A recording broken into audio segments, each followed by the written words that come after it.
যা দিনকাল চলছে তাতে আমি কোনো কথা না বলে থাকতে পারলাম না। কোনো ধর্মের বিপক্ষে বা সপক্ষে আমি কোনো যুক্তি খাড়া করছি না।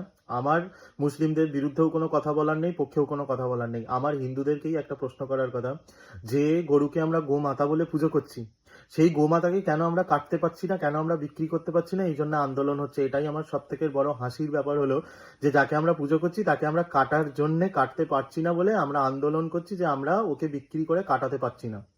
2 নম্বর হচ্ছে, একটা গরু আমাদেরকে কি না দেয়?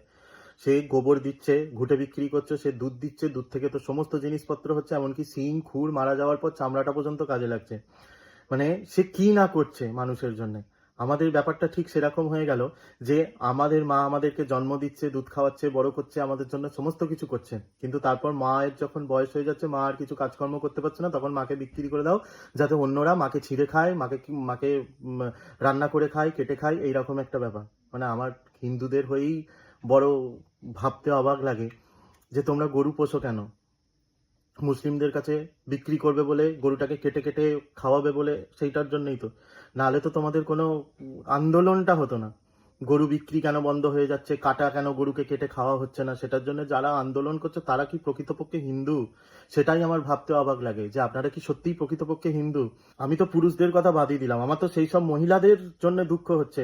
আপনাদেরও বয়স হলে যদি আপনাদের সন্তানরা ছুঁড়ে আপনাদেরকে বৃদ্ধাশ্রমে ফেলে দেয়, কি আপনাদেরকে কেউ কেটে বেশ ভালো করে রান্না করে খাবে, তাহলে কিরম হবে জিনিসটা?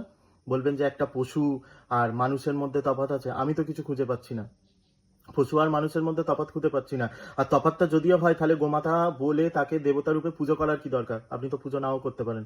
পুজো বাদ দিয়ে আপনি পুষুন, বিক্রি করুন, আপনি যা খুশি করুন, সেটা আপনার নিজস্ব ব্যাপার। সেখানে শুধু শুধু জড়াবেন না যে আমি হিন্দু। আপনি হিন্দু নন। একবার ভাবুন, হিন্দু হলে কি সত্যিই এত কষ্ট হতো যে গরুটা বিক্রি হচ্ছে না, গরুটাকে কাটা হচ্ছে না বলে? গরুটা আপনাদের জন্য এত কিছু করার পরেও তাকে কেটে বিক্রি করা, তাকে মানে কেউ রান্না করে খাবে, সেটার জন্য এত দুঃখ আপনাদের? কিনা আপনারা গরু পুষেছেন বলে? পুষবেন না, ছেড়ে দিন, আপনারা পোষা বন্ধ করে দিন।